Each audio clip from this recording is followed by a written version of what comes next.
We are gathered here to fill you with fear and give you a treat for your ears, as we invade your mind with our scary rhymes and some tales that can be gory. As you bear witness and sit here and listen to our poetic horror stories.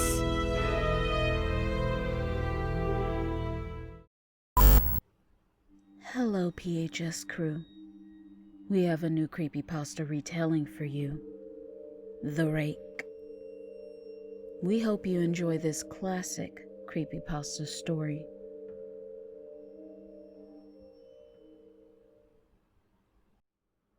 As the sun begins to set, and the trees huddle together in small dark groups, as if shielding themselves against the coming of night, you step quietly and quickly through the carpet of fallen leaves and stray twigs, recognizing and noting as you do every rustle, every snap of a branch created by your own footsteps. You note them so you can distinguish them from the other sounds, the soft rustling of leaves, the crack of bracken somewhere behind you. You increase your speed, knowing that night is not the only thing drawing closer. The sounds increases as your pace and heartbeat quicken. You turn, and in the fading light catch a single glimpse of the hunched, crawling thing that is pursuing you, creeping forward like an animal, and yet looking so horribly human. You only caught a single glimpse, but then you start to run. One glimpse is enough.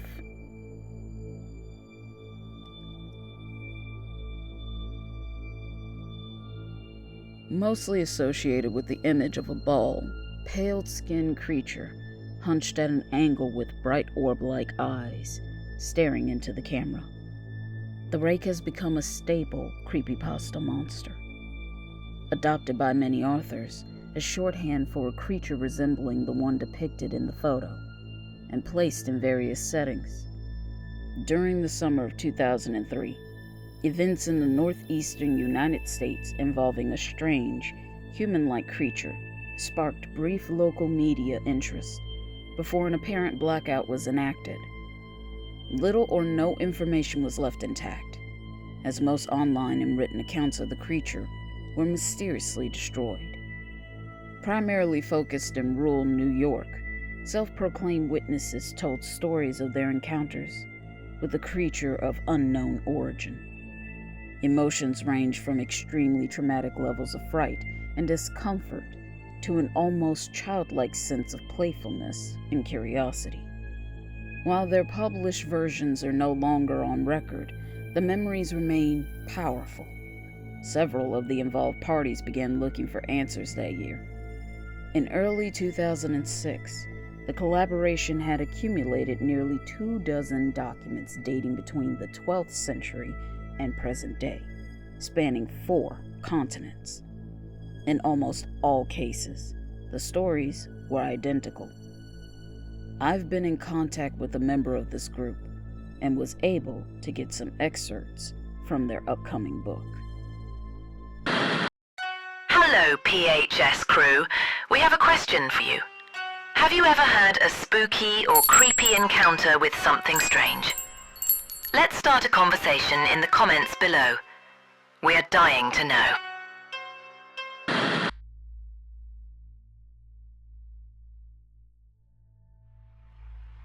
As I prepare to take my life, I feel it necessary to assuage any guilt or pain I have introduced through this act.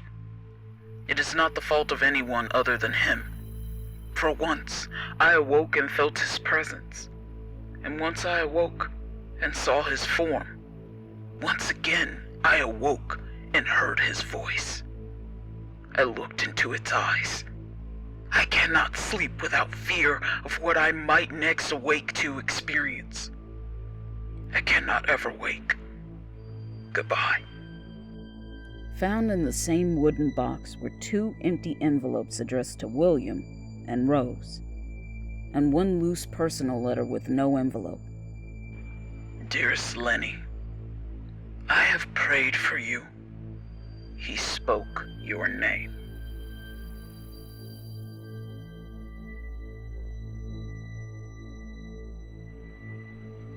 I've experienced the greatest terror. I've experienced the greatest terror. I've experienced the greatest terror. I see its eyes when I close mine. They are hollow, black. They saw me and pierced me. His wet hand. I will not sleep. His voice.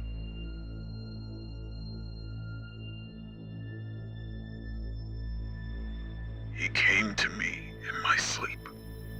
From the foot of my bed, I felt a sensation. He took everything. We must return to England. We shall not return here again. At the request of the Rake.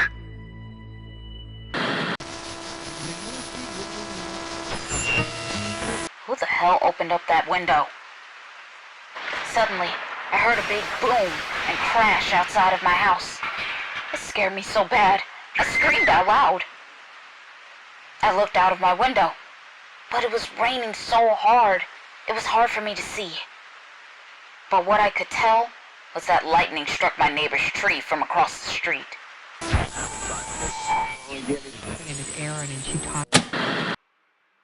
3 years ago, I had just returned from a trip from Niagara Falls. I was with my family for the 4th of July. We were all very exhausted after a long day of driving. So my husband and I put the kids right to bed and called it a night. At about 4 a.m., I woke up thinking my husband had gotten up to use the restroom. I used the moment to steal back the sheets, only to wake him in the process. I apologized and told him I thought he got out of bed. When he turned to face me, he gasped and pulled his feet up from the end of the bed so quickly, his knee almost knocked me out of the bed. He then grabbed me and said nothing. After adjusting to the dark for half a second, I was able to see what caused the strange reaction. At the foot of the bed, sitting and facing away from us, there was what appeared to be a naked man, or a large, hairless dog of some sort. Its body position was disturbing and unnatural, as if it had been hit by a car or something. For some reason, I was not instantly frightened by it, but more concerned as to its condition. At this point, I was somewhat under the assumption that we were supposed to help him. My husband was peering over his arm and knee, tucked into the fetal position, occasionally glancing at me before returning to the creature. In a flurry of motion, the creature scrambled around the side of the bed and then crawled quickly, in a flailing sort of motion, right along the bed until it was less than a foot from my husband's face. The creature was completely silent for about 30 seconds, or probably closer to 5. It just seemed like a while, just looking at my husband. The creature then placed its hand on his knee and ran into the hallway, leading to the kids' room. I screamed and ran for the light switch, planning to stop him before he hurt my children. When I got to the hallway, the light from the bedroom was enough to see it crouching and hunched over about 20 feet away. He turned around and looked directly at me, covered in blood. I flipped the switch on the wall and saw my daughter Clara. The creature ran down the stairs while my husband and I rushed to help our daughter. She was very badly injured and spoke only once more in her short life. She said, "He is the Rake." My husband drove his car into a lake that night while rushing our daughter to the hospital. He did not survive. Being a small town, news got around pretty quickly. The police were helpful at first, and the local newspaper took a lot of interest as well. However, the story was never published, and the local television news never followed up either. For several months, my son Justin and I stayed in a hotel near my parents' house. After we decided to return home, I began looking for answers myself. I eventually located a man in the next town over who had a similar story. We got in contact and began talking about our experiences. He knew of 2 other people in New York who had seen the creature we now refer to as the Rake. It took the 4 of us about 2 solid years of hunting on the internet and writing letters to come up with a small collection of what we believed to be accounts of the Rake. None of them gave any details, history, or follow-up. One journal had an entry involving the creature in its first 3 pages and never mentioned it again. A ship's log explained nothing of the encounter, saying only that they were told to leave by the Rake. That was the last entry in the log. There were, however, many instances where the creature's visit was one of a series of visits with the same person. Multiple people also mentioned being spoken to, my daughter included. This led us to wonder if the Rake had visited any of us before our last encounter. I set up a digital recorder near my bed and left it running all night, every night, for 2 weeks. I would tediously scan through the sounds of me rolling around in my bed each day when I woke up. By the end of the 2nd week, I was quite used to the occasional sound of sleep while blurring through the recording at 8 times the normal speed. This took almost an hour every day. On the first day of the 3rd week, I thought I heard something different. What I found was a shrill voice. It was the Rake. I couldn't listen to it long enough to even begin to transcribe it. I haven't let anyone listen to it yet. All I know is that I've heard it before, and I now believe that it spoke when it was sitting in front of my husband. I don't remember hearing anything at the time, but for some reason, the voice on the recorder immediately brings me back to that moment.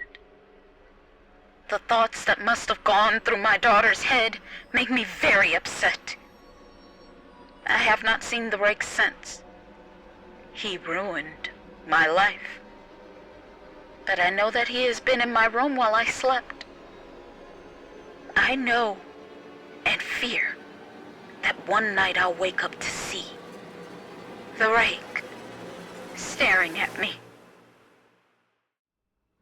We hope you enjoyed our retelling of the Rake Creepypasta story.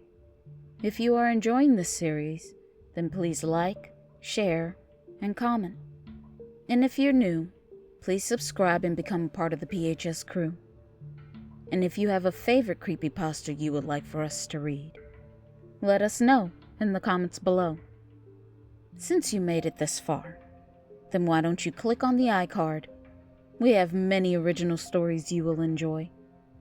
We appreciate and thank you all, and we will see you in our next video.